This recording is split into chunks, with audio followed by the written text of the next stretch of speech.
নমস্কার, কেমন আছেন আপনারা সবাই? আশা করছি আপনারা সকলে খুব ভালো আছেন আর সুস্থ আছেন। আজকে এখন বাজে ওই ভোর ৫টা মতন আর বেরিয়ে পড়েছি।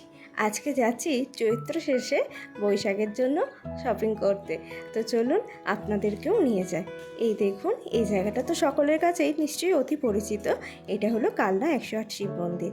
আর কোথায় যাচ্ছি সেটা কিন্তু ব্লগের শেষেই বুঝতে পারবেন। তো চলে এসেছি আমরা ফেরিঘাটে, আর এখান থেকে আমরা ফেরি নিয়ে ফেরি পার হব। এটা না আমার কাছে বেশ উত্তেজনাপূর্ণ ছিল, কারণ ফেরিতে আমি এর আগে কখনোই চাপিনি বা কখনোই নদী পারাপার হইনি।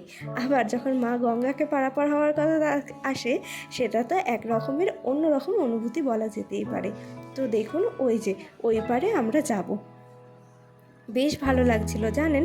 ওই এখন হয়তো বাজে সকাল ৬টা মতন, কারণ বাড়ির থেকে এই কালনা ফেরিঘাটকে যেতে মোটামুটি ১ ঘন্টা মতন সময় লেগেই গিয়েছিল। আর এই দেখুন আমরা চলে এসেছি। আজকে এসে পড়েছি আমরা শান্তিপুরে এই বঙ্গ তাঁত কাপড়ের হাট আর এই ঘোষ মার্কেট খুবই জনপ্রিয়। আর অনেক জায়গাতেই ইউটিউবে অনেক ভিডিও দেখেছি, তাই ভাবলাম বাড়ির থেকে যখন কাছাকাছি তাহলে একবার ঘুরেই চলে আসি। আর এখানে এসে কোনটা ছেড়ে যে কোনটা নেব, চোখ ধাঁধানো কালেকশন, আর দাম কিন্তু খুবই কম। তো এত ভালো লাগছিল। ওই অবস্থাটা কি হয়েছিল জানেন তো, এত কালেকশন দেখে কোনটা ছেড়ে কোনটা নেব এটাই বুঝে উঠতে পারছিলাম না। তাই শেষ পর্যন্ত পছন্দও হচ্ছিল না, আর পছন্দ হচ্ছিল তো সব এক ধার থেকে পছন্দ হচ্ছিল। এই শাড়িগুলো দেখুন, এত অসম্ভব সুন্দর লাগছিল। ওখানে তো প্রায় 2 থেকে 3 ঘন্টা শুধু ঘোরাঘুরি করেই কেটে গেল। যদিও শপিংও করেছে অনেক কিছু, সেটার জন্য আসবে পরবর্তী আবার একটা নতুন ব্লগ। তো অবশ্যই কিন্তু পাশে থাকবেন।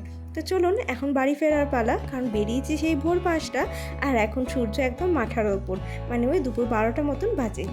তো আজকের এই সকালটা আমার কাছে রেখেছিল খুবই সুন্দর একটা দিন, আর অনেক রকম নতুন এক্সপিরিয়েন্স হলো।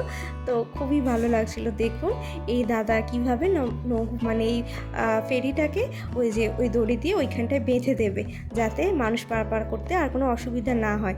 তো এত ভালো লাগছিল। যাই হোক, যদি আপনাদেরও ব্লগটা ভালো লেগে থাকে অবশ্যই একটা করে কমেন্ট, লাইক আর শেয়ার করে দেবেন। আজকের মতো টাটা।